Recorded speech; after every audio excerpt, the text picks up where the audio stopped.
Good morning, everybody. Welcome to the Tash and Bex Flex. Hello. We're out on location today, aren't we, Tash? We're in the camper. We're in camper.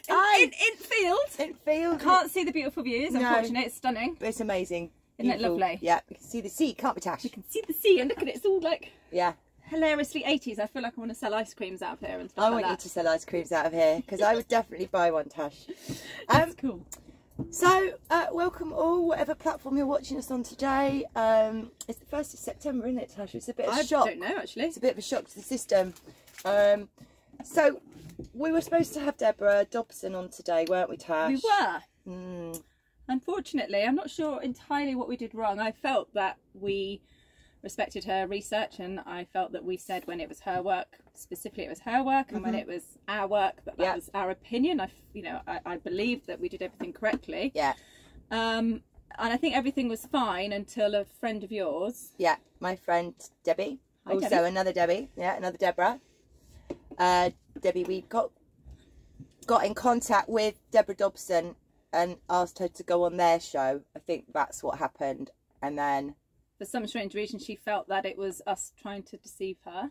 Yeah, I am my friend Debbie Weedcock.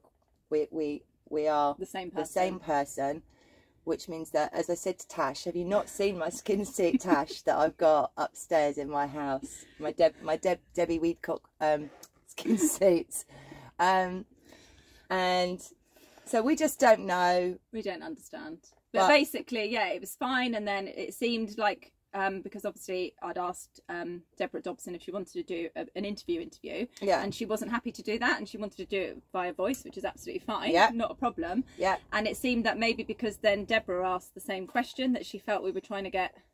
She thought it was me, I think, trying to get her, like, not just a voice interview, but get her on live. And then she felt that we were sort of. Oh my goodness, mate! We ask people for interviews. Sometimes people say no, which is absolutely fine.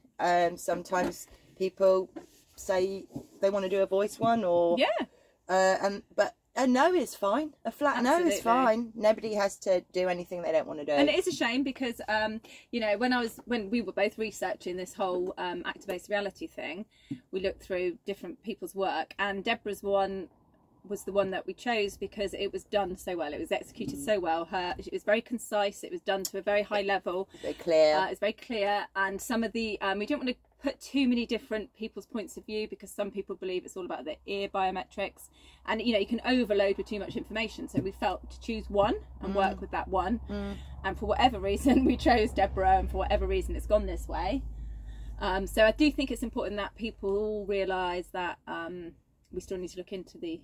Reality. And there's other people on it. It's not just Deborah Dodson. I mean, there are other people on it who are doing very good work, the same work, really. Yes, they've all got their own slight quirks and takes on it, and you know, which is that's sort of investigative stuff anyway, isn't it? It's going to be like that. Just because Deborah Dodson sort of done a bit of a turnaround and trolled us massively doesn't take from the fact that her work is good, and that we believe that there is an actor-based reality, which is why we spent 2 weeks on presenting that. Yeah.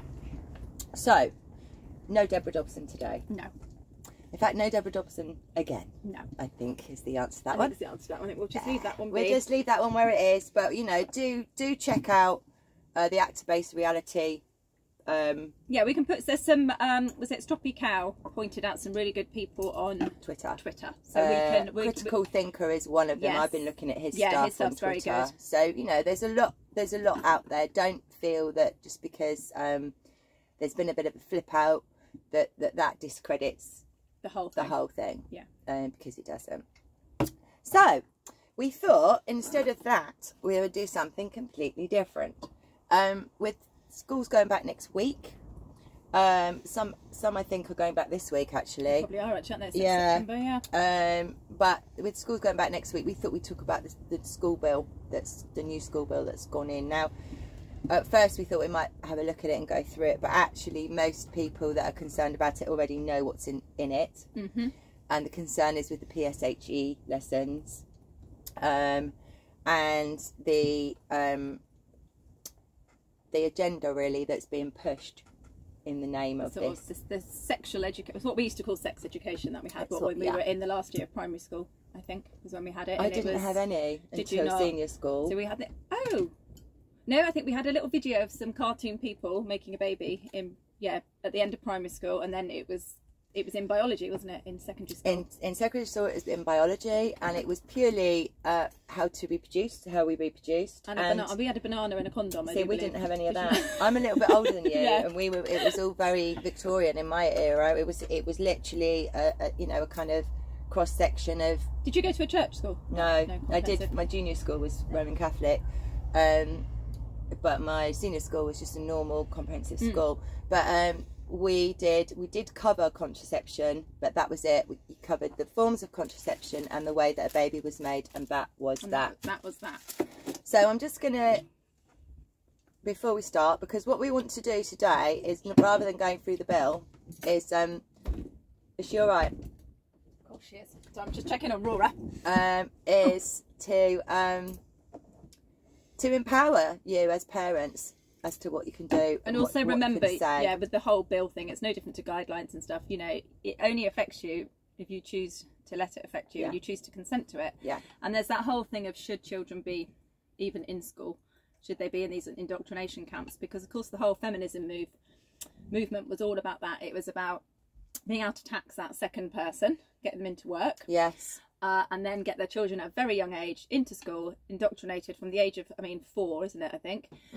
I think it starts at 3. This does it? program. Yeah. So that in itself, and the whole feminism thing, it was kind of like, get women back working. So again, it's a bit of a depopulation thing, isn't it? Because people weren't having babies until much later. The whole short hair thing, I'm pretty sure, was to make them all look more unattractive. Yeah. It was to break up the whole traditional. And it breaks down the family as well, doesn't it? It breaks down the family unit if mum's not at home, if mum's out working full time. So it's all been by design. But I just want to read these out. Parents, would you like a member of staff to tell your 10-year-old that their sexuality is like a flower and each petal represents a bit of their sexuality? This is part of the new PSHE curriculum within second level, recommended for primary children aged 6 to 10. Another one. Parents, who would like a member of staff to tell their 12-year-old to rub their clitoris to have an orgasm because everyone does it? This is part of the new PSHE curriculum within the third level from age 12. Imagine the student putting their hand up. Do you do it, miss? Well, I'd like to say, well, they should just be instructing people where to find it for a start. That would be a good start. But anyway, basically, so we're aware that the sex education programme has got very inappropriate, and there's lots of parents that don't want it. Now, we run an advocacy service, don't we, Tash? We've been doing that for about 1.5 years now. So we have stood up for lots and lots of people, firstly with the Coronavirus Act, but also we have stood up for people with school issues, haven't we? Yes, be it masks or testing. Or being fined. And that last one we did them out, was a fine. Now, let's start with the basics, like you've just mentioned, Tash. Any act or statute or guideline or bill, whatever silly words they want to use, is not a law. Laws have to be debated and passed through Parliament, and that takes about 18 months. So any act, statute or rule, and the agreement or has to be high as well, doesn't it? Don't you have to have pretty much every single person, every backbencher agreeing? So that's why they don't go through. That's why they don't become laws. Yeah, they stay guidelines. They just put them out as and everyone thinks that because the government has put a statute out that they have to follow it. So we are governed by consent, which means that they can only govern, or what they govern with, they can only do if you consent to it. If you agree. Sorry, I'm just thinking. Just go for it. So, for example, with the Coronavirus Act of 2020, when people came to us with problems with that, whatever it be, a lot of it was stuff in hospitals, wasn't it, Tash? I'm trying to be quiet. Yes, a lot of hospital stuff, mask stuff, PCR tests and all that sort of stuff. And not getting access to family or whatever it was. Family's been locked in we just used to ring the legal department of the hospital and talk to them and let them know that we knew that it wasn't law, that it was only enforced by consent only, and we had them all backpedal. I don't think we had one case, did we, Tash, that didn't back? Everything. Right. So, and the last thing we did with a school was a fine, wasn't it? Yeah. family had had a lot of problems, you know, with I mean, catastrophically awful things that had gone on for them. And during the COVID thing, one of their children had missed a lot of school, and they were being fined, penalised, weren't they? Yeah, and so I did an email for them pointing out that firstly you can't just slap a fine out. They're not courts. They're not. You don't need to. If you're getting a fine from your education authority, you do not have to pay it. There was no signature on the letter. No, you couldn't even find who to hold accountable, can you? No. So I just wrote a very good email just saying basically you have absolutely no material evidence to back your claim. Your fines are unlawful, and I have material evidence to back up the fact that 2 education authorities let the child down, and that the family had tried very hard to sort them schooling out for them during that period. They were engaged all the way through as well. Yeah. So. And they dropped it. So just remember, they're not courts. They can't put fines out. They're education authorities. They're part of the council. So, you know, please look at your rights with stuff like this.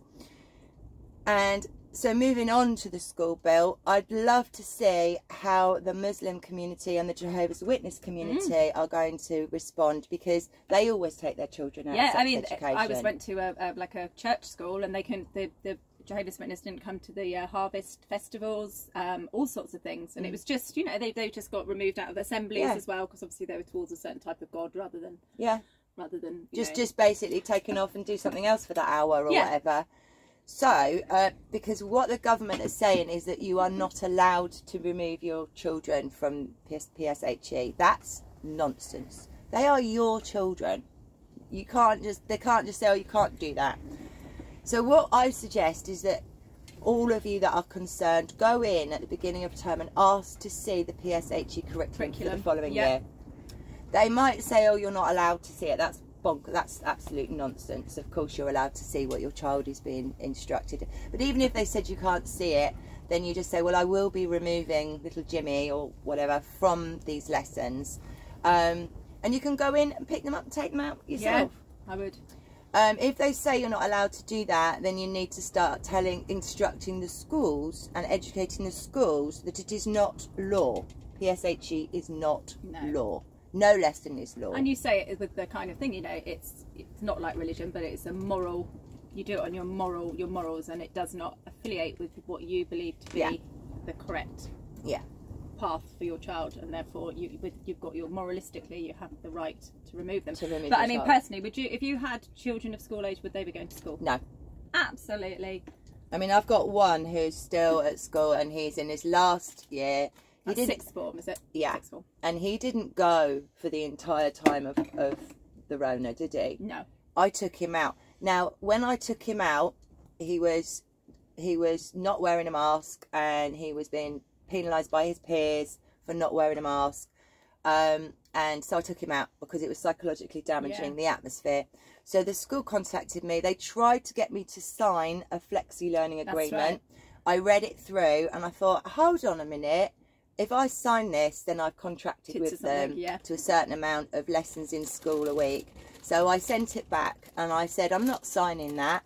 My son will be back at school when it is not a psychological harm to him when it's to a be normal there. Environment. Yeah, I said, when it's back to normal and this psychological operation is finished, he'll be back. And that's exactly what happened. He went back in September of last year. So they couldn't touch me. He was out for a year and a half. So I was trying to think what Oscar did. So Oscar was at college. He had the same, but he stuck it through, but then didn't go back for the last year. Yeah. He just did half of his thing, which is, it's not a shame, because, you know, education is a load of bollocks. You're basically, it's not about intelligence, it's about how good you are at repeating what you're told. And he stuck his ground, as he stuck to his principles, and he never wore a mask or anything the whole way through. No. And neither of our boys did. But the point is that I got all of Joel's lessons sent to him at home for all of that time. He did all the work, and he passed all his GCSEs without being at school for a whole year before he sat them. So if you know your rights, then the school have to comply with you. They have to accommodate it, don't they? As your parent, And generally they want the child to still be registered to the school, because of course they get money for children anyway, don't they? But yes, especially for my child, because he's got special needs, so they get an extra £6,500 a which year. then has a classroom assistant for the whole class, I believe. Not actually for necessarily for. Well, my son has no support or anything anymore, so they get just that get money. the money basically. Just put it in through. I did ask at the end of last year. I'm wondering if you could let me know how it's being spent on Joel. How was it spent for the 2 years he wasn't in school? Exactly. Obviously, I haven't had an answer. But had I signed that flexi learning contract, I think they could have tried to fine me or whatever. But because I refused to sign it. Yeah, it's interesting because neither of my kids finished school. They hated school, both of them. They just both hated it, both for very different reasons. You never got fined or anything, did you? Never got fined. Solly, my eldest, was like dreadful. I mean, neither of my kids have got GCSEs. They never did. They've never believed in education. They've never got it. Never understood it. They're just like, I'm not interested. They just weren't interested to learn about it. So you can do it as well. I mean, there's little, if you wanted to pull your older children out of school, there is like what they call home ed college courses, where you go to the local college and you just go in 2 days a week and you just do English and maths, what's it called, the lower down one, an access thing. So it's not a GCSE, it's basically functional skills. Oh, you do an English and maths functional skills, and you do 1 day of, like, I think Oscar did outdoor activities, so kayaking and stuff like that. So there are other options, and if you do that, you will not get into any trouble with your school, because it's still you're still considered in education, if you're not at the stage where, you know, you still need to work or you still need to do stuff. And there's obviously forest schools and all sorts of things. But I mean, I've never worked full time anyway whilst bringing up my children. No, me neither. And I always had a good network of friends, and if one of us was working, the other wasn't, we'd all swap days. So I've always been able to sort of work around. Help each other out. Yeah. But I think in this, well, now I know what I know about education, there's not a chance in hell. No. If I had a child now, it would be a bloody miracle, but I would also... Depends what skin suit you got on. Oh yeah, if I put Debbie's, Debbie's younger than me. If I put Debbie's skin suit on, I might get pregnant. But I would not put a child into the school system at all at the moment. Because I know there's the PSHE, but there's also indoctrination across all the lessons. Well, they're teaching. Think about history. Think about dinosaurs. Geography. Yeah, think about geography. Think about humanities. Think about all these things. They're just telling children lies, and then the children just regurgitate it back out. And you know.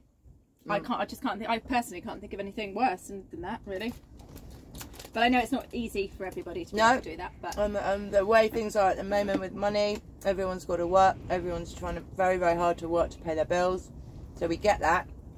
But try to form little, try to get alliances with other parents that feel the same way as you. And try and do your own education system within a group of... Yeah. I mean, if you had... I don't know where it would stand with Ofsted and stuff like that. I don't know if you'd have to do all that. But if you had just had 5 parents... You could probably do quite a lot with 5 parents, and all of you work part-time. Yeah. And then the rest of the time you focus on, so you know, I don't know, if you were very good at doing gardening and stuff like that and you had an allotment, you know, you'd say, right, on Tuesdays, all the kids are going to the allotment and do that. If you only had 5 kids, you could do it. And learn to grow food, which is really useful for children to learn, actually. Much more useful than trigonometry at this stage in proceedings, isn't it? Dinosaurs. And dinosaurs, yeah. And solar system. And solar systems, exactly. So all of these acts and statutes are absolute. If you don't agree and you don't want to go along with it, you've not given your consent, and therefore it is not enforceable. That's the bottom line. And you just need to stand your ground when you go into the school. Just say, my child will not be participating in that. And that's that. And that is that, yeah. Also, worth kicking up with the governors of the school. You know, you don't agree with the PSHE. And perhaps get them to read it, because they might not have even read it, they might not even know about it. Get it out there, you know, just say this needs to be shown to parents, this needs to be shown to governors. You know. And one of the reasons I wanted to talk about it today is because I'm aware there are parents that still don't know that the curriculum has changed at all. They wouldn't, though, because they don't tell you, do they? No, they don't make a special announcement. They wouldn't, would they? No.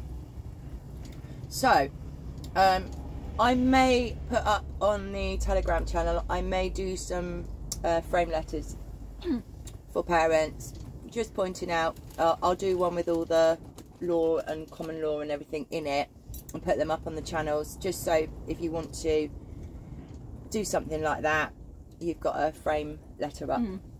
That might be quite a good thing to do, mightn't it?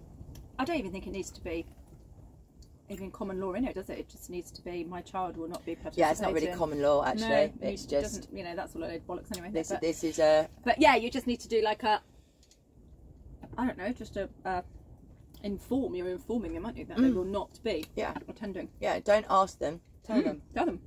Tell them that my child will not be in these lessons. And if everybody did that, they wouldn't happen. Yeah, it would. They'd have to change the curriculum again. So that's that one. I think. Tash, is there anything else we need to add to that? I don't think so. So the other thing that we were talking about was the birds. Oh, the birds. Had you forgotten that, Tash? I forgot about the birds. You were the one that I know. said, I've been doing a lot of like remote coastal walking. What's the matter with you, Sarah? You're all right. Come on, come in. What's she doing? She's barking at nothing. Yeah, sort of very, very remote walking, and lots and lots of dead gannets. It's very, very remote, Tash. Very, very remote. Like, you know, you don't see any people or any animals really. Okay. Gannets. Lots and lots of gannets. Yeah. The ones black. No, gannets are like white. Oh. Sort of birds. With a long. Yeah, a little bit. Okay, gannets. And then the ones that do that, are they shags? Yeah. Dry their arms. Shagging, yeah, they're shags, yeah. Shags, loads of those. And then juvenile, juvenile baby seagulls. Yeah, okay, baby seagulls. Woo, come in. Rora! She's going to come in. She's outside. Go on then. In you go. Come on. Yeah, and obviously, as we all know, they're sort of going on about... yeah, windy out there, Tash, isn't it? They're going on about bird flu. Yes, bird flu. Hello, darling. So, the whole bird flu thing, obviously, now we know that it's very unlikely that these things are contagious or exist in the way that we think they do. Yeah. So what is going on with these birds? Yeah. So there's this big hoo-ha about bird flu. Oh, the wine gums are down there. And you know, we know from looking at germ theory as opposed to terrain theory that there's a big query over the existence of viruses in that way anyway. So if it's terrain, what's in their environment that's making them sick? Hurting the birds. And what I will say, all of the birds, they looked very freshly washed up. Right. Their body condition was very good. I don't know what birds look like with bird flu, but I would have thought stuck together eyes, snotty nose, snotty beak, very deconditioned feathers and deconditioned body. However, they all look really good. They all looked in very, very peak condition. They didn't look like there was anything wrong. No, they didn't look like sick birds. They looked like they had just died, like that. Boom. Yes, like mid swim, mid flight, mid whatever. They didn't have any mid swim. I just had a vision of a bird doing breaststroke, and then across the channel. Yeah, they didn't look to be under any. There's no discoloration. Do you know what I mean? They just did not look deconditioned. They didn't look ill, basically. No. And very fresh. They were dead within that day, I would say. So we were thinking, what is killing them? If it just say, for example, that there isn't a bird flu, and also this thing about not touching birds. As I understand it, it's very difficult to pass from one animal species to another. So that's called zoononic, isn't it? If one can go from one species to another. But again, if the contagion thing isn't true, that's just all bollocks anyway. But I remember at the beginning of the pandemic researching, because they said it come from a bat, and I found that the only way to cross-contaminate from one species to another is to inject it into your blood. But again, if they don't exist, none of it's going to pass from one to another anyway. That's a good point. So that's like, hang on a minute. But this whole bollocks about us catching stuff from birds, I just think it's nonsense. We don't even catch it from each other, let alone birds. No. We don't catch it. We don't catch viruses. We don't catch viruses. No. And the immune system doesn't work like we think it does. You develop a viral reaction. Yes. Don't you? Yes, a viral load. To something in your environment. So we were thinking, what is making the birds... And these birds aren't the type of birds. I've not seen. Have you seen pigeons and blackbirds dying, dropping down? No. Nope. These birds are far out what I'd call seabirds who don't. You're a right little terrorist today. Yeah, are birds that I would say. What are you after? She wants a donut. Yeah, are birds that are basically out at sea. They're not. You can't. I don't think you could blame 5G. I don't think you could blame. No, because I said 5G, but you were like, well, they're out at sea, which I thought, so they're out at sea. So is it something in the water? Is it something in the air out there? Is there something coming up from underneath from the channel? You know, is there something in the North Sea? Is there something? What do we think? So anyone out there who knows anything, one about bird flu in general? Yeah. And two, because I said to you, what about the HAARP stuff? Because obviously they put in frequencies into the skies for the weather modification. It could be a reaction to that, and I suppose chemtrails again. But why aren't we seeing these land birds? Yeah, the land birds aren't I certainly haven't seen any of you, like no. pigeons and, no. and my neighbour feeds birds, and it's abundant, you know. It's the only birds I've seen that they're these seabirds. Okay, so I don't know. I mean, it could be. I mean, they use the electromagnetic field to navigate their way around, don't they? I don't know. I mean, the Schumann resonance is up and down. I don't know if that's got anything to do with it. Is it harp? Is it? Sorry, Aurora, but you know, she's got a gorilla. She's got a gorilla in her mouth. But yeah, so we're just putting it out there because we'd like to look into this bird. We would like to debunk the whole bird flu thing anyway. But so if any of our viewers has got any ideas as to why these birds would be falling out of the sky into the sea. Yes, so it seems, and only those type of birds. Yes. And you know, it's that whole thing, isn't it? And quite a lot of people who consider themselves to know what's going on and have debunked the contagion myth in humans seem to still be buying the bird flu thing, which really confuses me. I think it's weird, isn't it? Because it's like, I think, oh, somebody's awake to something, but they're only awake to that one part. To what suits them. Or they just take that premise and then put it across other situations. So they can't wake up, or they can't see it, that it's across the board. If these viruses don't exist, they don't exist in any animals. Full stop. Yeah. Why are you being so naughty? What is it you want? Because I want that cake, Tasha. A tiny bit of cake. Little bit of walnut cake. Little bit of cake? Yeah. Ooh. Ooh, you like that then? She loved that. Isn't that nice? It's nice, that walnut cake. Yeah, so what was the other thing we were going to talk about briefly? Oh, the I can't remember. The refugee migrants asylum seekers. Yeah, again, there's a lot of stuff everywhere about these chaps coming across. I mean, you were saying about the boats here. Yes, at Slapton Line, which is a very remote area. Very early in the morning. I think there was only 8 of them on the boat, and they got picked up by 2 dark vehicles with black windows, and they were completely gone before the Coast Guard or the police or anyone arrived. So it's definitely happening, because obviously there's a lot of stage stuff around as well, which is quite clear that they've set that up with their shiny white trailers. But that shows that they want the general public to see it and know. Yes. Because I always think, what's the psyop here? What's the psyop? Going to bed. Oh, I might join her in a minute. Go to bed. Have a little nap. Yeah, or is the stuff they're putting out the you know, the stuff with the traders and that, so that then there's a reason, so they can explain why there's lots and lots of new people in the country, and then people say, oh, it's because all the refugees are coming over, and it helps the optics when suddenly people are going, oh, my town centre's full of people I don't know, blah de blah de blah. Is that what that's about? It's because you know how the human brain works. Perhaps. What is wrong with you? You're very needy today, aren't you? Wah. I mean, there are various theories floating around. There's also the theory that it's UN army, and that when there's civil unrest, they're ready to.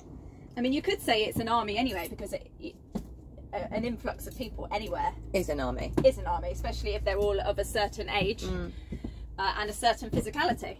You know, is there lots of fat people coming over? Are there loads of emaciated, skinny women coming over? You know, we do need to, you know, you could say that is a form of an invasion, no matter which country or where. No different to us when we did South Africa and Zimbabwe and all that lot. It's the same thing, isn't it? It's an invasion. Oh God, yeah, we've done it many times over. It's an invasion of a different culture or whatever. A different culture, yeah. So yeah, it is going to change. My dog. Yeah, and it is going to change the you know, it will change where we live, change the dynamic of where we live, and also maybe break down communities a bit more, because we've been trying to build community. So maybe by putting in loads of foreigners and whatnot, it causes division. I think causes breakdown in community, and I think it will cause racism as well, sadly. Yes, I think it's just going to cause unrest, isn't it, and doubt, and she's not normally this annoying, is she? Why are you extra annoying today? Because there's nice cake on the table. But I mean, we've been looking into it, haven't we, Tash? We've had a little look, but there's no real answers. I think the main thing is stay out of fear porn.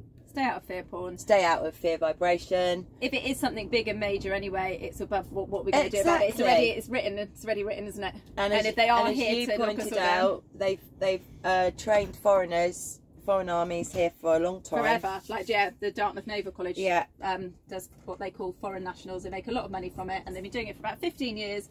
And it's prestigious to be trained in Britain by the Royal Navy. So it's not something new to have foreign military coming in and being trained here. That's nothing new. We just weren't aware of it in the way that we are now. I suppose the other thing about it is the fact that these hotels are definitely being filled up.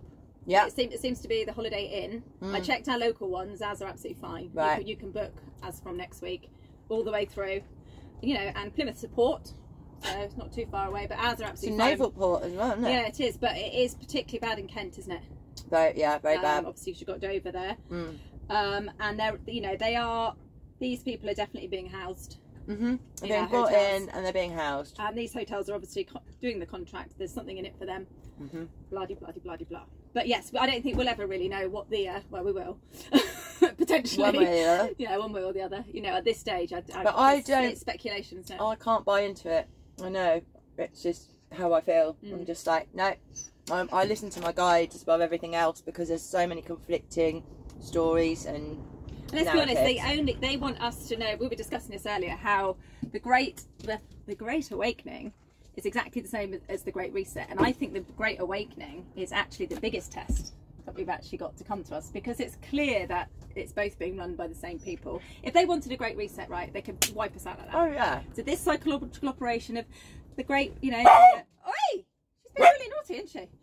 This whole thing, the Great Awakening, to me, quite clearly, is part of it. Yeah, it's all part of it. It's they're running both sides of the show, and that's why a lot of these people who appear to be part of the Great Awakening still go on about the fact that the virus exists. They still do that. They only give you a little bit of the truth, and then they carry on with us living in fear and believing in the things with another narrative. Yeah, and I do think, I think the real test is the Great Awakening, not the Great Reset. Do you know what I mean? I think something supersedes that. And whatever that may be, I don't know, but I think... But if they seriously wanted us all in FEMA camps, I think they would have already done that. I just think... They wouldn't be fannying around. Well, they wouldn't be fannying around, would they? Don't they reset... Haven't they reset in the past loads of times? Yeah, of course they have. Wham, bam, they could have done it. So this is more of a, woo, fun, weird, psychological... Yes. Strain. It's very weird. But it's something different, I think. I don't think it's just, let's just genocide all of the people, because they could have done that. Could have just rounded us all up 2 years ago. That's what I sometimes feel about the thing in the arm as well. Like, that's not an easy way to kill everyone, is it? If they wanted to kill us, wouldn't they just do a big disaster or direct energy weapon or another? Do you know what I mean? It's a strange... But that, to me, the thing in the arm was very much about seeing how gullible people were. It was an IQ test. It was an IQ test. Yeah, it was an IQ test. Yeah. And and I guess to get an idea of where they are. Who's critically thinking? Yeah. Who's just watching telly and believing every word that comes out of it? I mean, 20 million people did not get the thing in the arm. And also potential like tracking of people. Yeah. And the AI stuff. It's a lot AI related. Well, let's face it though, the track and trace fell flat on its face, didn't it? And so did the vax passports. So if you think you're going to have you and me on the street, I expect that will fall flat on its face as well. It's just another way. But it wouldn't surprise me if it did happen for a bit. Well, then it'll fall flat on its face. I think it might happen for a little bit. Because when we say no, and we say no in numbers, like we did with the vax passports and the track and trace, it doesn't work. And also, how could they, like, where we live? Okay, where you are, you've got Brixton, Paignton and Torquay and stuff. And then you've got Newton Abbot and stuff. Where I live, you've got Kingsbridge and Salcombe, and then thousands of villages in between. How would you stop people going from A to B? I could get to you from me on a push bike 3 lanes. You could get from you to me on a boat as well. There is that. We have boats, so because we live by the water. So how the hell they think they're going to round up 20 million people and put them in FEMA camps? Yeah, good luck. Good luck with that one. There is an awful lot of fear porn. I think we might see it in the streets of the bigger cities again, optics and all that sort of stuff. I think if there's civil unrest, they're going to put troops out in the street. Of course they are. Yeah. And we will have civil unrest because no one can afford to pay their energy bills and people are struggling to afford to eat. So that's going to happen, a dead set, I think, in the cities. Also, when the food starts to run out, because they're engineering that, the rural people in rural places are going to be okay. The food's been really low, isn't it? It will be the city people, though, that only have a supermarket. We have other options. We've got farm shops and well, I could just go out to the forest and get stuff to make a soup. Yeah, I could. Very nutritious. It would probably taste like bog water. We've got the camper, so we could go and put this under some trees somewhere by a stream. Exactly. We ain't that stupid. I've got a friend with a borehole. Or go fishing. So there's loads of options. Good luck with that one as well, government. Good luck with your food shortages, because we're on it. And how many people have already started growing? Yeah, I try every year, but I'm really rubbish. Well, we've done a bit. You've got some tomatoes. I hate tomatoes. I'm so sorry. You're not helping me in the slightest. I've got herbs and peppers. That's what I've got. You've got peppers. Yes. I had lots. Every year I do it, and I'm one of those people, a bit like dusting and cleaning. I think if I've done it once, I've watered it. I'm like, oh, that's fine. They'll grow now.